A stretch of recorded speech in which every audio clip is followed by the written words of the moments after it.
Nós estamos nessa nova série, hoje é a segunda reflexão dessa nova série, A Graça da Cruz.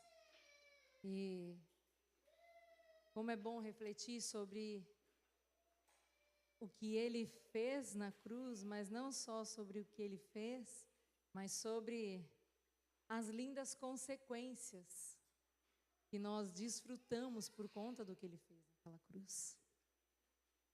Nós, na semana passada, refletimos sobre misericórdia e graça, a diferença entre a misericórdia e a graça. Quem ouviu, ou esteve aqui, ou online? Amém. Eu vou só então dar um recap aqui, para a gente lembrar sobre o que a gente falou. Porque a gente às vezes acha que misericórdia e graça são as mesmas coisas, e na verdade não. A gente pede graça e misericórdia, e está tudo bem pedir tudo junto, mas é importante a gente saber o que cada uma delas significa. E o que nós aprendemos aqui a semana passada é que a misericórdia é quando Deus deixa de nos dar o castigo que nós merecemos. Nós merecemos um castigo e a misericórdia dele nos impede de receber esse castigo. Mas a graça é o bem de Deus, é o favor de Deus, o perdão que a gente não merece, mas Ele derrama sobre nós. Então existe uma grande diferença entre a misericórdia, que é deixar de ser castigado, pela misericórdia nós não somos castigados, e a graça nos dá presentes, o presente da salvação que a gente não merece. O presente do amor, o presente do perdão, o presente da vida nele. A misericórdia, ela justifica o que é injustificável. A misericórdia perdoa o que é imperdoável. E a graça é o amor incondicional. A graça é algo que a gente não merece, mas nós recebemos por conta da generosidade de quem oferece. Sim ou não? E é lindo saber que nós vivemos isso. O Senhor derramou isso sobre nós. Semana passada também a gente entendeu que a graça tem 3 aspectos. Tem muitos aspectos, mas 3 deles eu pensei em refletir aqui com vocês. Que são a origem. A graça tem origem. A graça tem alcance. E a graça tem natureza. A origem da graça é Deus. O alcance da graça... Gente, faz isso comigo. Qual que é o alcance da graça? Todos nós, glória a Deus. E a natureza? A natureza, ela é salvadora, mas ela não é só salvadora, ela também é capacitadora. Então eu não só sou salvo pela graça, mas eu recebo a capacitação para não pecar. A graça, além de nos salvar, nos capacita a viver sem pecar. Amém? E a gente vai ter oportunidade de refletir sobre isso nas células aí, né? Nos nossos live groups. Essa mensagem já está sendo compartilhada e nós temos aprendido cada vez mais. Essa semana a gente esteve numa mesa de life group. Meu Deus, não dá vontade de sair dali, porque o Senhor vai falando com a gente e cada um vai trazendo a sua percepção e enriquecendo esse assunto. E é muito, muito poderoso. Hoje nós vamos nos aprofundar um pouquinho no conhecimento da graça de Deus. E pensando sobre a graça e a cruz, a gente precisa entender que a obra expiatória de Cristo lá na cruz é a maior expressão da graça de Deus. Deus expressou a graça dele e expressa a graça dele sobre nós de diversas maneiras. Mas a graça ela só pode ser compreendida à luz da obra de Cristo. Então, para começar a compreender o que é graça, eu preciso olhar para a cruz. Então hoje nós vamos olhar para a cruz, nós vamos olhar para a graça, nós vamos olhar para a misericórdia, nós vamos olhar para nós mesmos para entender o que a gente tem a ver com isso. Nós vamos começar em Efésios 2. Eu preciso avisar vocês que hoje tem umas passagens mais longuinhas, tá? Mas assim que é bom, né? Porque a palavra não pode ser da Ioná, tem que ser de Deus, então é melhor eu falar o que ele falou do que eu acho. Sim? Amém? Então vamos para Efésios 2? Nós vamos começar no primeiro versículo. Vocês estavam mortos em suas transgressões e pecados, nos quais costumavam viver quando seguiam a presente ordem deste mundo e o príncipe do poder do ar, o espírito que agora está atuando nos que vivem na desobediência. Anteriormente, todos nós vivíamos entre eles, satisfazendo as vontades da nossa carne, seguindo os seus desejos e pensamentos. Como os outros, éramos por natureza merecedores da ira. Todavia, Deus, que é rico em misericórdia, pelo grande amor com que nos amou, deu-nos vida juntamente com Cristo, quando ainda estávamos mortos em transgressões. Pela graça, vocês são salvos. Deus nos ressuscitou com Cristo e com Ele nos fez assentar nos lugares celestiais em Cristo Jesus.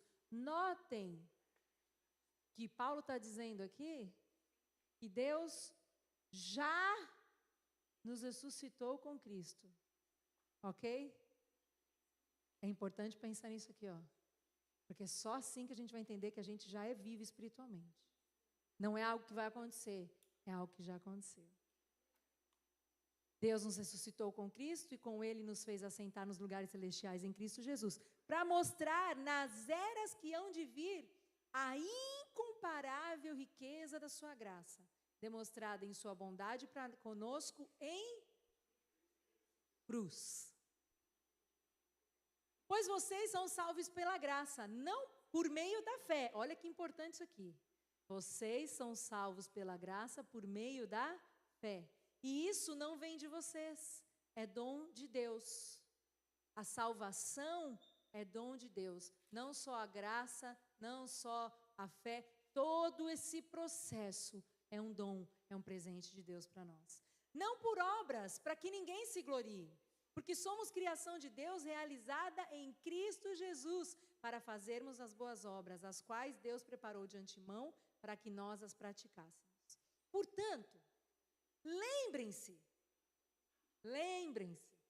de que anteriormente vocês eram gentios por nascimento e chamados incircuncisão pelos que se chamam circuncisão, feita no corpo por mãos humanas, e que naquela época vocês estavam sem Cristo, separados da comunidade de Israel, sendo estrangeiros quanto às alianças da promessa, sem esperança e sem Deus no mundo. Mas agora, em Cristo Jesus, ou seja, através da cruz, vocês que antes estavam longes, foram aproximados mediante o sangue de Cristo. Pois Ele é a nossa paz, o qual de ambos fez um, ou seja, de ambos povos, de dois povos, os judeus e os gentios, fez um, e destruiu a barreira, o muro de inimizade, anulando em seu corpo a lei dos mandamentos expressa em ordenanças. O objetivo dele era criar em si mesmo, dos dois, um novo homem, fazendo a paz. E reconciliar com Deus os dois em um só corpo, por meio da cruz, pela qual ele destruiu a inimizade. Ele veio e anunciou a paz a vocês que estavam longe, e paz aos que estavam perto.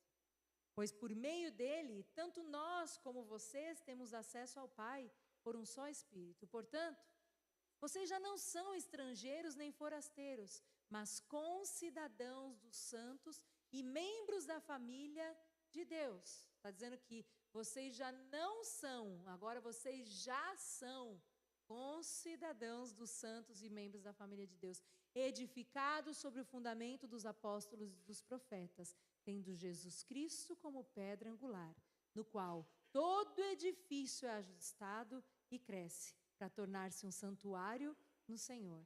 Nele, vocês também estão sendo juntamente edificados, para se tornarem morada de Deus por seu Espírito. Amém. Nós sabemos que existe uma grande discussão sobre a lei e a graça. Sim ou não? Todas as vezes que a gente ouve falar De graça, a gente fica pensando na lei. Mas e a lei? Afinal de contas, nós devemos nos firmar na lei ou nós devemos nos apoiar na graça? E como eu disse na semana passada, a graça expressa uma grande responsabilidade. Hoje a gente vai entender por quê. O apóstolo Paulo, quando estava falando aos Efésios aqui, ele está trazendo à memória dos Efésios quem eles eram antes da obra de Cristo, de onde eles saíram, de onde Deus tinha os tirado. Ele lembra da obra de resgate que foi feita na cruz. Ele lembra que antes do novo nascimento eles estavam mortos em suas transgressões e pecados. Ele lembra que antes do novo nascimento eles viviam de acordo com os padrões do mundo e eram desobedientes, ou melhor, incapazes de obedecer a Deus. Ele está dizendo aqui, antes vocês viviam satisfazendo os desejos da natureza pecaminosa, realizando a própria vontade e pensamentos, e por isso eram merecedores da ira de Deus. Aqui a gente já consegue ver um aprendizado. Todas as vezes que eu satisfaço os desejos da minha natureza pecaminosa, todas as vezes que eu realizo a minha própria vontade, pensando em mim mesmo, pensando em me agradar, eu estou desagradando a Deus. E aí, aquela história da gente pedir ou não a vontade de Deus já não é uma opção. Pedir a vontade de Deus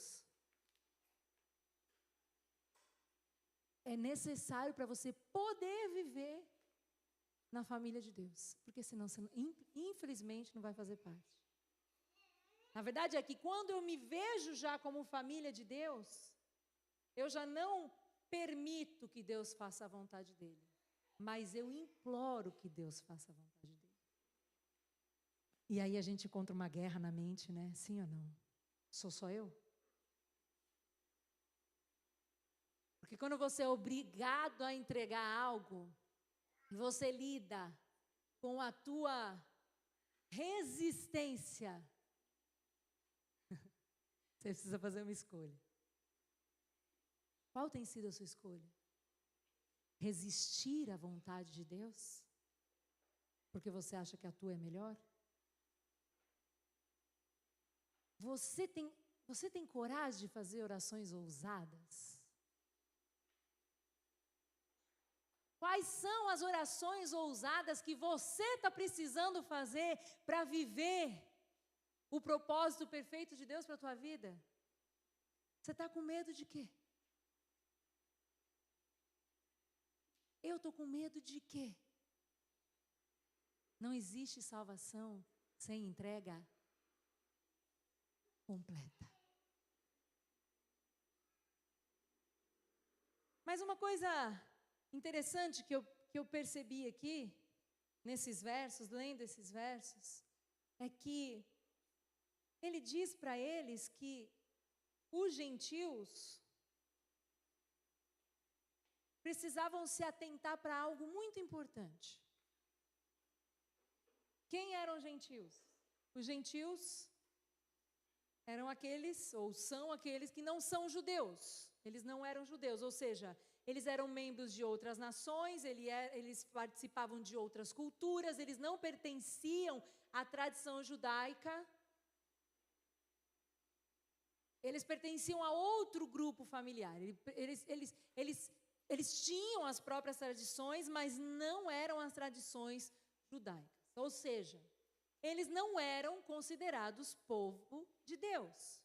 E aos olhos dos judeus, eles não eram alvo do amor de Deus, porque o povo judeu sabia que Deus tinha os escolhido e tinha certeza do amor de Deus, tinha certeza da promessa de Deus sobre eles, mas os gentios não. E como os gentios não seguiam os costumes judaicos, eles não eram circuncidados.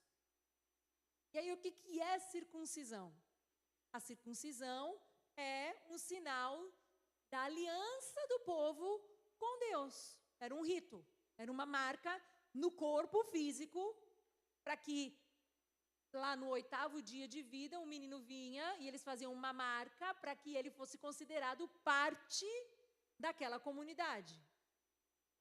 A partir da circuncisão, as crianças, os bebês, eram considerados parte do povo escolhido, aliançados com Deus, marcados por Deus. Era um mandamento da lei mosaica. Eles tinham esse rito, eles tinham esse costume, essa tradição. E os gentios não. E por não serem circuncidados, eles eram julgados pelos judeus. Espera aí, mais ou menos o termômetro era esse. Circuncidado? Sim. Não circuncidado? Certo? Agora, o que Paulo está dizendo aqui é que, apesar de tudo isso, agora, por causa da chegada do Messias, por causa do derramamento de sangue, por causa do maior sacrifício, os gentios já eram vistos como parte da família de Deus também. A Bíblia diz que Deus reconciliou os povos, Ele estabeleceu a shalom, estabeleceu a paz, e paz não é só um sentimento, eu já falei aqui outras vezes, paz não é um sentimento, paz não é só você sentir alívio ou estar tranquilo, não, paz é reconciliação. Paz é a nossa reconciliação com Deus e a nossa reconciliação com o outro. Você já viu algum casal brigar e depois, no dia seguinte, falar, não, agora está tudo em paz. Por quê que está tudo em paz? Porque houve reconciliação. Eles estão reconciliados. E agora os gentios são chamados irmãos da família de Deus. Mas como assim? Se eles não tinham uma marca, como assim se eles não tinham neles um rito? Como assim se eles não estavam seguindo uma lei? Como é que acontece isso? Nós vamos entender na palavra. Nós vamos agora para Romanos 2, nós vamos ler do 13 ao 15.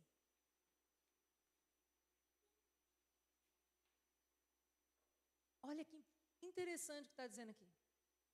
Porque não são os que ouvem a lei que são justos aos olhos de Deus, mas os que obedecem à lei, estes serão declarados justos. De fato, quando os gentios que não têm a lei praticam naturalmente o que ela ordena, tornam-se lei para si mesmos, embora não possuam lei. Pois mostram que as exigências da lei estão gravadas em seus corações. Disso dão testemunho também a consciência e os pensamentos deles, ora acusando-os, ora defendendo-os. Vamos continuar? Vamos passar para o 25 até o 29? A circuncisão tem valor se você obedece à lei. Mas se você desobedece à lei, a sua circuncisão já se tornou incircuncisão. Então, se aqueles que não são circuncidados obedecem aos preceitos da lei, não serão eles considerados circuncidados? Aquele que não é circuncidado fisicamente, mas obedece à lei, condenará você, que tendo a lei escrita e a circuncisão é transgressão da lei.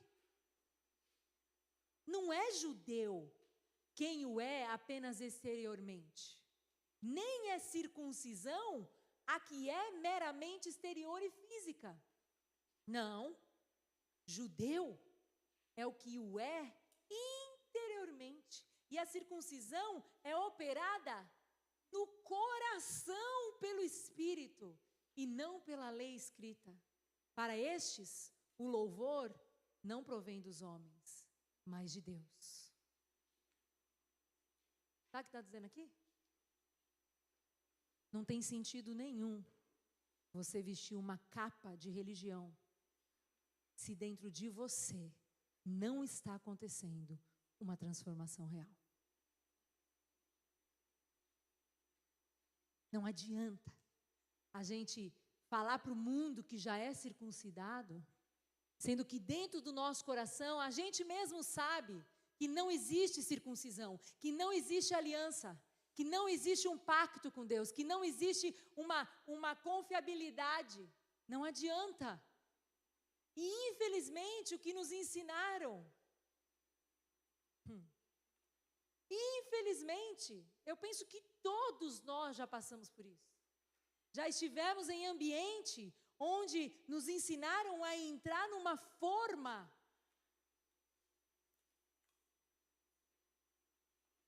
a seguir regras. E isso nunca funcionou. Porque a obra de salvação não acontece de fora para dentro, não é nada que eu faço no meu corpo. Eu posso tentar até me degladiar, eu posso tentar me machucar, isso nunca vai me trazer salvação. A obra de salvação acontece de dentro para fora. E quando eu tento fazer algo porque me disseram que eu tenho que fazer, por certo momento eu posso até conseguir seguir ali por, acho que meio-dia, por mim mesma? Por você mesmo? Quanto tempo você consegue? Não julgar? Vamos começar pelo julgamento. Quantos minutos? Quantas horas do nosso dia a gente consegue olhar para o outro sem julgar? Melhor você nem abrir a rede social. Melhor você nem olhar status de ninguém, porque olhou. Sim ou não? Então não adianta. A gente já entendeu aqui. Não é circuncisão. Não é algo de fora que te falaram que você é. Não é seguir regra humana. E não é nem tentar seguir regra divina. Pode até tentar seguir a regra divina, mas por você mesmo, você não vai conseguir. Não é por aí. Não é de fora para dentro. Vamos continuar. Romanos 3, do 20 ao 31. Portanto, ninguém será declarado justo diante dele, baseando-se na obediência à lei. Pois é mediante a lei que nos tornamos plenamente conscientes do pecado. Sim ou não? Mas agora se manifestou uma justiça que provém de Deus, independente da lei, da qual testemunham a lei e os profetas. Justiça de Deus mediante a fé em Jesus Cristo, ou seja, em Jesus crucificado. Não é a fé em Jesus apenas. Eu preciso crer em Jesus Cristo. Eu preciso crer no sacrifício. Eu preciso crer na ressurreição. Para todos que querem. Não há distinção, pois todos pecaram e estão destituídos, ou seja, separados da glória de Deus, sendo justificados gratuitamente por sua graça, por meio da redenção que há em Cristo Jesus. Deus o ofereceu como sacrifício para propiciação mediante a fé, pelo seu sangue, demonstrando a sua justiça. Em sua tolerância, havia deixado impunes os pecados anteriormente cometidos, mas, no presente, demonstrou a sua justiça, a fim de ser justo e justificador daqueles que têm fé em Jesus. Onde está, então, o motivo de vanglória? É excluído. Não existe motivo de vanglória para quem está tentando fazer as coisas de acordo com uma convenção que te disseram para fazer. Não existe glória. Onde está então o motivo de vanglória? É excluído. Baseado em que princípio? No da obediência da lei? Não. Mas no princípio da fé. Pois sustentamos que o homem é justificado pela fé, independente da obediência à lei. Antes de você tentar obedecer à lei, a misericórdia dele já te alcançou, porque ele sabia que você e eu éramos incapazes. Então, independente da obediência à lei, é a graça que fez isso. Deus é Deus apenas dos judeus? Ele não é também o Deus dos gentios? Sim, dos gentios também, visto que existe um só Deus, que pela fé justificará os circuncisos e os incircuncisos. Anulamos, então, a lei pela fé? De maneira nenhuma. Pelo contrário, confirmamos a lei. Como assim?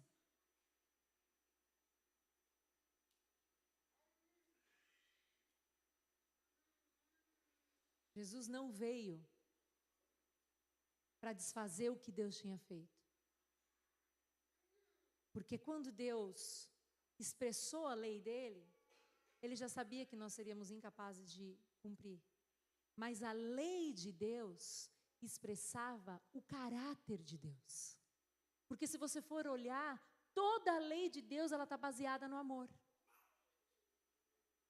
Toda a lei de Deus está baseada no amor. Está baseada nas coisas que você deve fazer por amor e as coisas que você deve deixar de fazer por amor, olhando para o outro. Sim ou não? Então, a lei é a expressão do amor de Deus. E Jesus não veio para desfazer a expressão do amor de Deus, não, pelo contrário, ele veio para cumprir nele o castigo por quem não conseguiu entender que aquilo era a expressão do amor. Então eu não posso pensar que a lei está extinta, de jeito nenhum. A lei não está extinta. A lei pressupunha castigo? Sim. Castigo de morte. Mas a justiça foi feita em Cristo. Então, a gente precisa parar para pensar no tamanho da graça que nós recebemos. Falei a semana passada que a graça é de graça, mas ela não foi de graça. Hoje para você ela é de graça, mas ela custou muito. A graça custou muito, a graça custou tudo. E agora sabe o que acontece? Nós recebemos a graça, nós teoricamente compreendemos o que isso representou, mas a gente ainda está preso lá na lei, tentando fazer as coisas com o nosso próprio eu.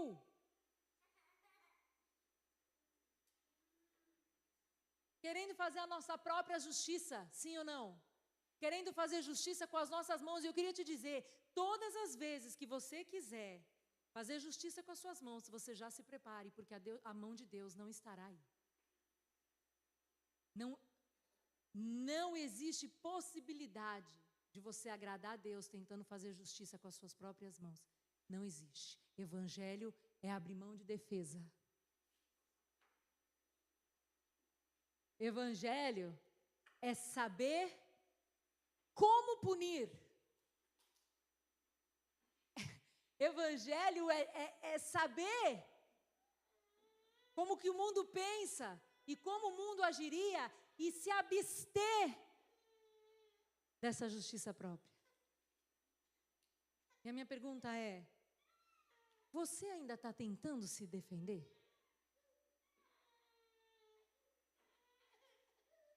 Porque morto não se ofende. Está dizendo aqui que nós já morremos em Cristo? Vivemos para Deus?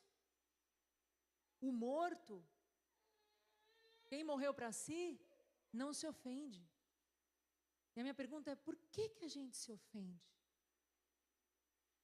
Porque não existe vontade de fazer justiça se você não se ofendeu. Você só vai ter vontade de fazer justiça se você se sentir ofendido. Sim ou não? Será que a gente ainda se ofende? Será que a gente ainda se ofende? Será que você ainda está se ofendendo com o que disseram sobre você? Será que você ainda está se ofendendo com o que fizeram contra você? Será que você ainda está se ofendendo? Às vezes até com Deus. Porque às vezes a gente se ofende até com Deus. Porque a gente acha assim, se isso está acontecendo, é porque Deus permitiu. E não é possível. Por quê? Por que tanto sofrimento? Por que tanta dor? E quando a gente se ofende, a gente deixa de perdoar. E aí a graça que a gente recebeu gratuitamente, a gente é impedido de transbordar. E não foi para isso que Deus nos chamou. Não foi esse caminho. Não foi para isso que a graça foi derramada sobre nós. A graça foi derramada sobre nós para que nós vivêssemos de acordo com a nova vida e não com a velha. Então eu queria te convidar a fazer uma avaliação. Será que eu estou ofendido com algo? Será que eu estou ofendido com algo que aconteceu essa semana? Será que eu estou ofendido com algo que aconteceu há 20 anos atrás? Morto não se ofende. E se nós caminharmos no caminho da ofensa e na falta de perdão, nós nunca desfrutaremos do presente que é a graça para nós. Nunca. Então é lindo, maravilhoso, ouvir que Deus foi misericordioso conosco. Mas até que ponto eu estou conseguindo transbordar da misericórdia? É muito bom saber que Deus foi gracioso conosco, mas até que ponto nós estamos conseguindo ser graciosos com as pessoas que estão ao nosso redor? E não pense que você tem que ser gracioso com alguém que está muito longe de você, não. São com as pessoas com as quais você convive. São com as situações que você está passando hoje. Porque senão, a gente só vai perder tempo. Porque senão, nós vamos ser chamados de religiosos, de circuncidados. Mas se a circuncisão não acontecer no teu coração, nada feito. Igreja, nós não podemos mais caminhar na religiosidade.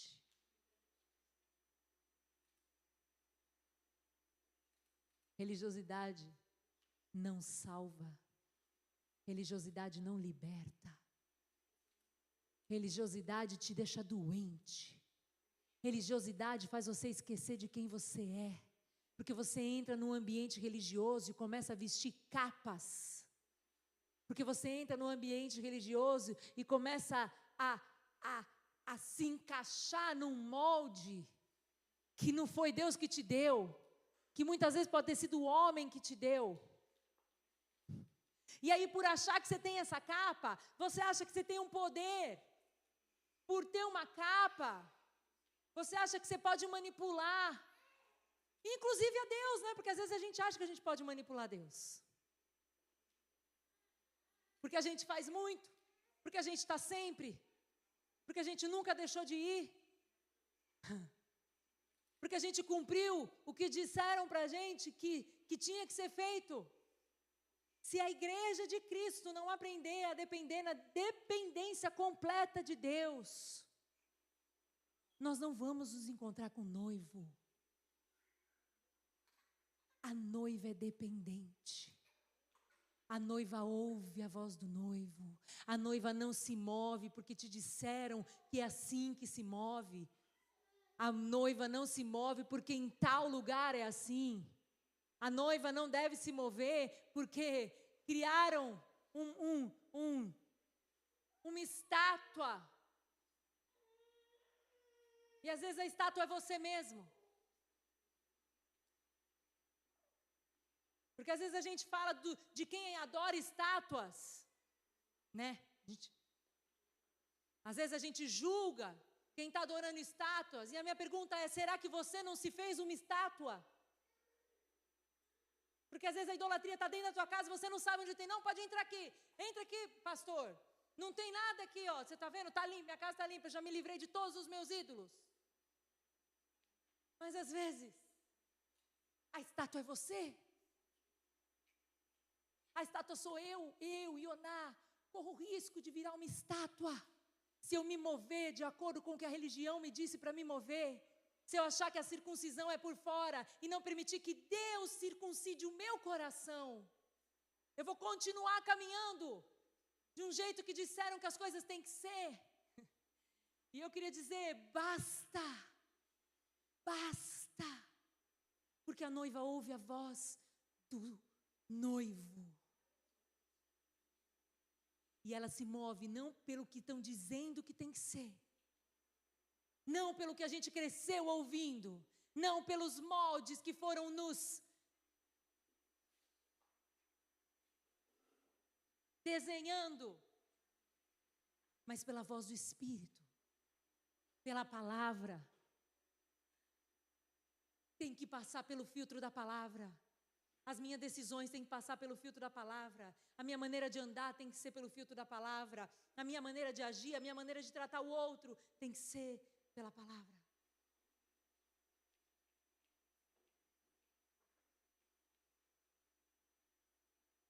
Algumas versões bíblicas trazem a palavra salvação, ou aqueles que são salvos, como libertação. Então não adianta a gente pensar que a gente está salvo de um castigo, mas a gente não foi liberto de nós mesmos. Porque a graça não só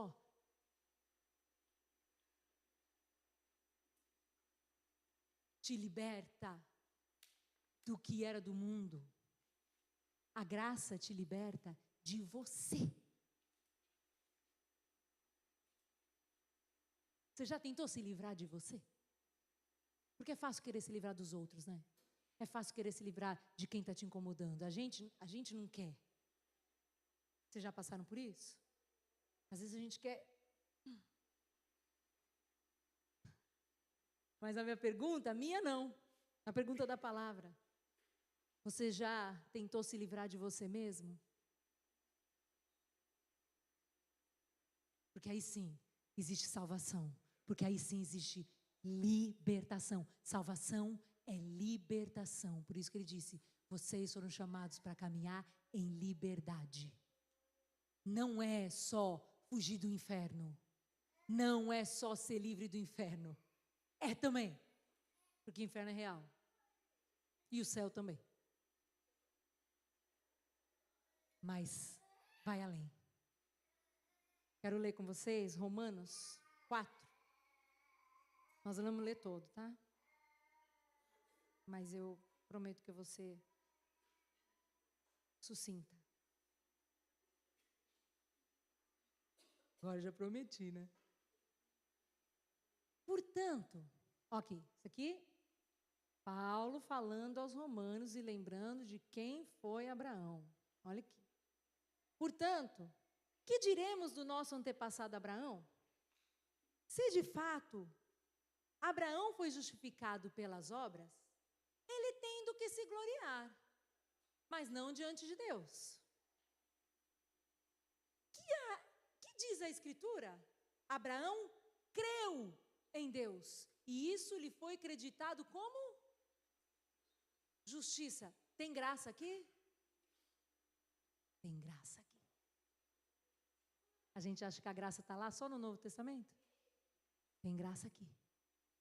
Ora, o salário do homem que trabalha não é considerado como favor, mas como dívida. Todavia, aquele que não trabalha, mas confia em Deus que justifica o ímpio, sua fé lhe é acreditada como justiça. Davi diz a mesma coisa quando fala... Ops, peraí que eu perdi aqui, gente. Sei que está aí, mas eu prefiro ler aqui. da felicidade do homem a quem Deus acredita justiça, independente de obras. Como são felizes aqueles que têm as suas transgressões perdoadas, cujos pecados são apagados. Como é feliz aquele a quem o Senhor não atribui culpa. Destina-se esta felicidade apenas aos circuncisos ou também aos incircuncisos? Já dissemos que no caso de Abraão, a fé lhe foi creditada como justiça. Sob quais circunstâncias? Antes ou depois de ter sido circuncidado? Não foi depois, foi antes. Antes, porque não é de fora para dentro, é de dentro para fora. Assim ele recebeu a circuncisão como um sinal, como um selo da justiça que ele tinha pela fé, quando ainda não fora circuncidado. Olha o que está dizendo aqui, gente. Não é sobre a religião que colocaram sobre você, não é. Portanto, ele é o pai de todos os que creem, sem terem sido circuncidados, a fim de que a justiça fosse creditada também a eles. E é igualmente o pai dos circuncisos, que não somente são circuncisos, mas, olha a condição, também andam nos passos da fé que teve o nosso pai Abraão antes de passar pela circuncisão. Está claro ou não está claro? Está muito claro. Não é sobre circuncisão.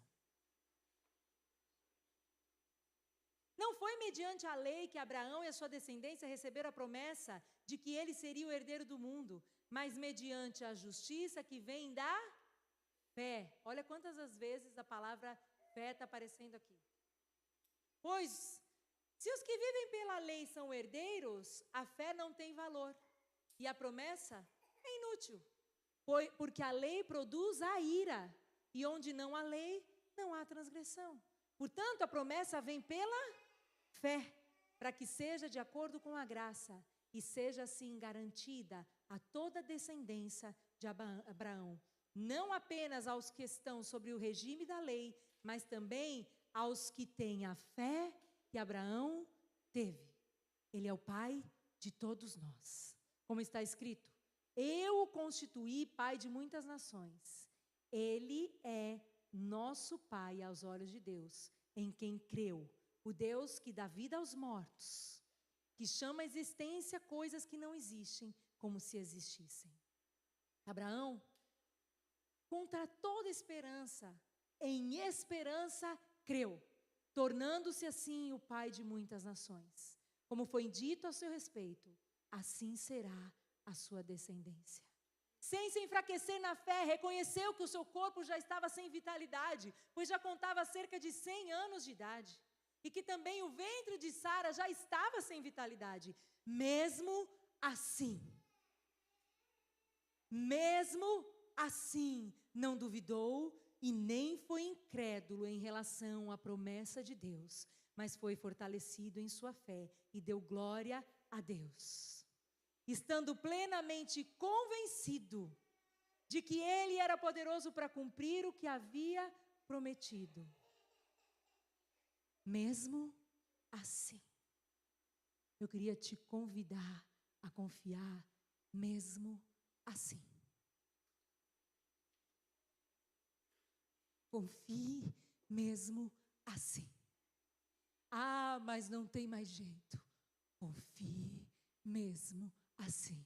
Ah, mas já morreu. Confie mesmo assim. Ah, mas pelos meus olhos não tem solução. Confie mesmo assim, porque a fé é a convicção do que você ainda não viu. Então não é sobre o que você está vendo, não é sobre o que você está esperando, não é sobre o que você está vislumbrando, é sobre o que Ele disse, e o que Ele disse é a verdade. E o único exercício que você precisa fazer é crer, mesmo assim. Creia mesmo assim.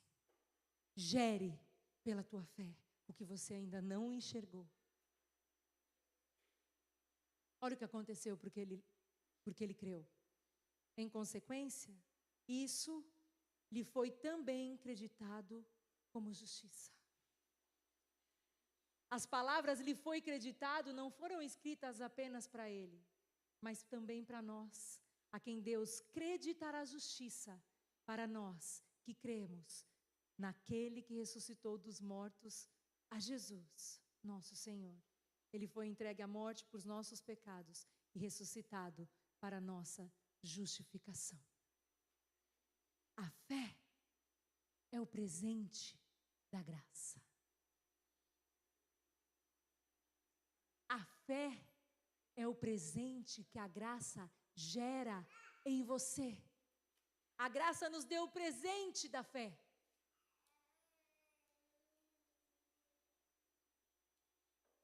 O que será que nós temos feito com esse presente que a gente recebeu? Já teve algum presente que você ganhou e não abriu?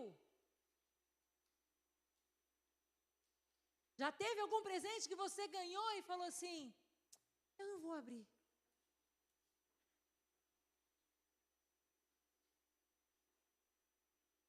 O Senhor quer que a gente comece a desembrulhar esse presente. Comece a desembrulhar o presente para que você comece a conhecer o que é fé. Porque a graça já te foi dada.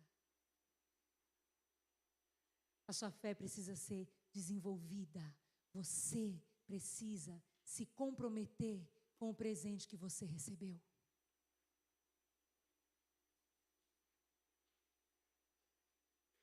Como que eu vou me comprometer? Se a Bíblia diz que a fé vem pelo ouvir, ouvir a palavra. Ah, mas eu não tenho fé. Mas eu não consigo crer. Sabe por quê? Porque talvez a quantidade de crenças que você tem dentro de você sobre outras opções, sobre outras soluções, está te impedindo de crer no único que pode solucionar. Porque a gente coloca a nossa esperança em tantas outras coisas. Às vezes a gente coloca a nossa esperança em nós mesmos, na nossa maneira de poder resolver, sim ou não? Às vezes a gente quer resolver com as nossas mãos. Às vezes a gente quer dar um jeito de fazer aquilo acontecer. Só que a gente precisa se desfazer de todo tipo de crença, de dogma, de coisas enraizadas aqui dentro de nós, para a gente poder desfrutar dessa fé que foi gerada em nós. Essa fé já foi gerada em nós.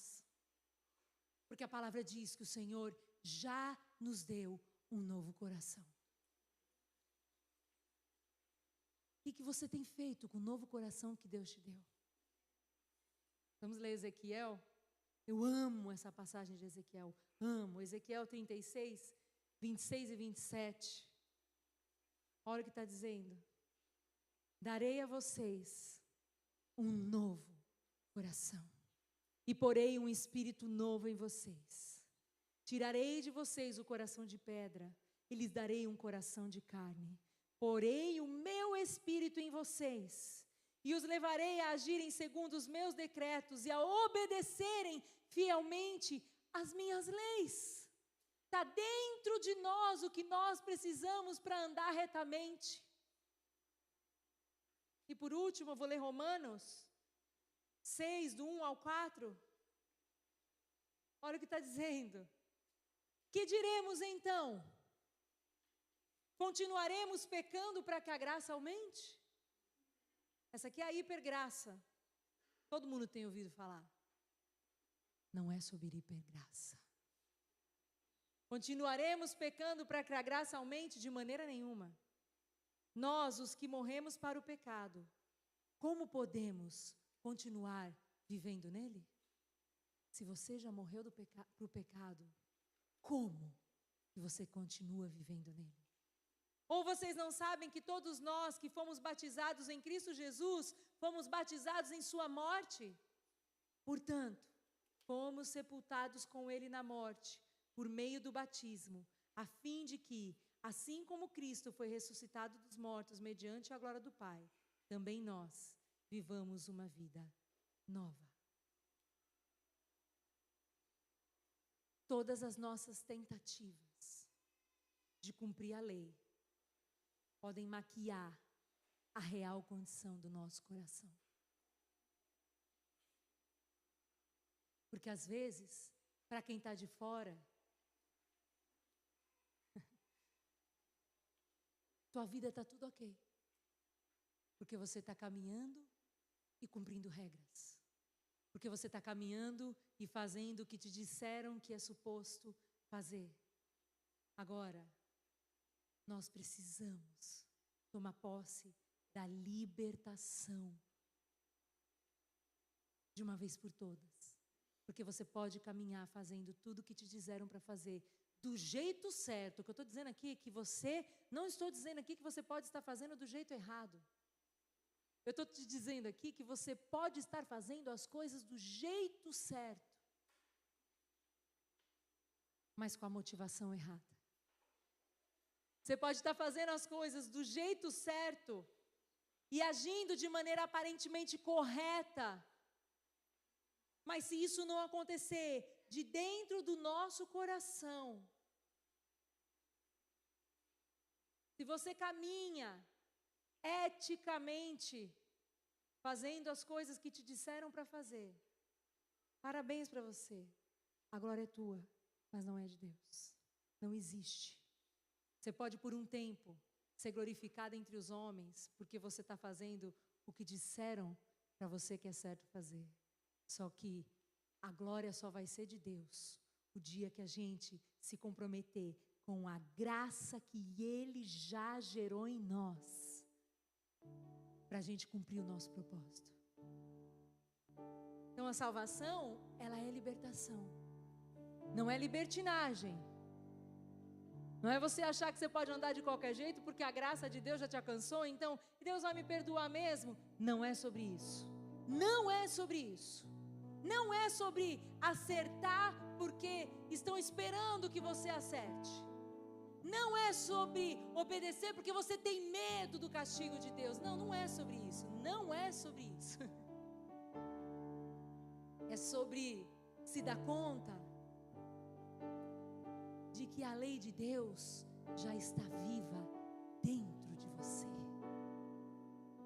Agora, enquanto você não crê nisso, você vai continuar caminhando desse jeito seu aí. Enquanto você não crê que a libertação já foi gerada de dentro para fora, não pelo que você fez, mas pelo que Cristo fez na cruz.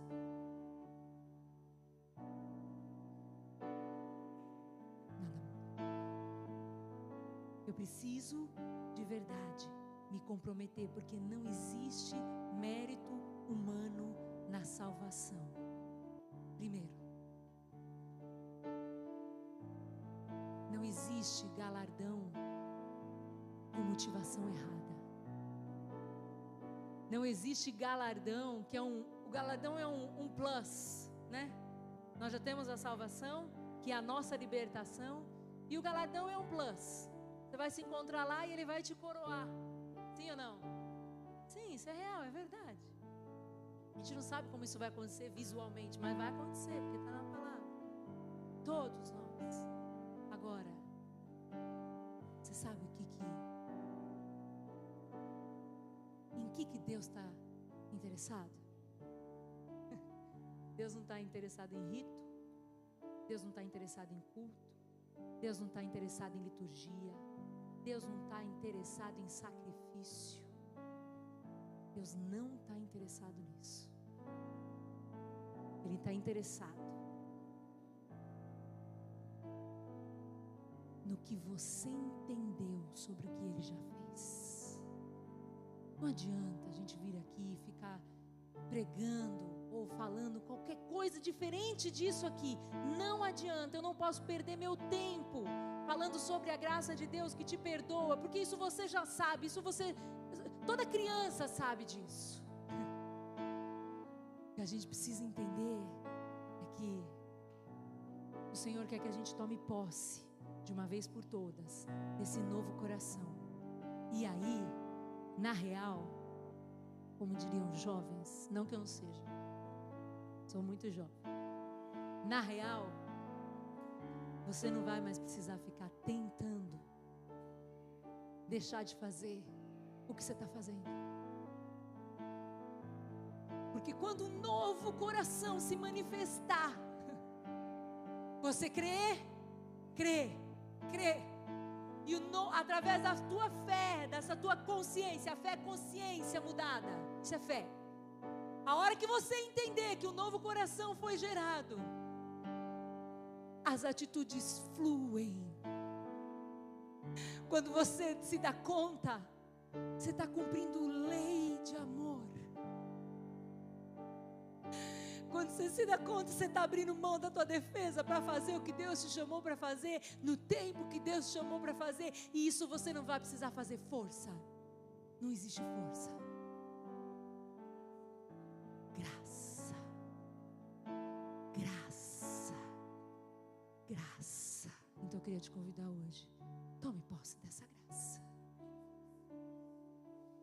Tome posse da graça. Caminhe na graça, se mova na graça que gerou em você um novo coração. Amém? Feche seus olhos. Pai, como é bom ouvir a verdade e como é bom ser liberto pela verdade. Pai, como noiva tua, nós te dizemos que nós nos recusamos a caminhar de maneira apenas religiosa, Senhor, como circuncidados por fora, sem uma transformação real por dentro. Mas nós já entendemos que o Senhor já gerou em nós, pela graça, um novo coração. E eu declaro em nome de Jesus, que nós viveremos, agiremos, nos moveremos de acordo com o novo coração que expressa a lei do teu amor, em nome de Jesus.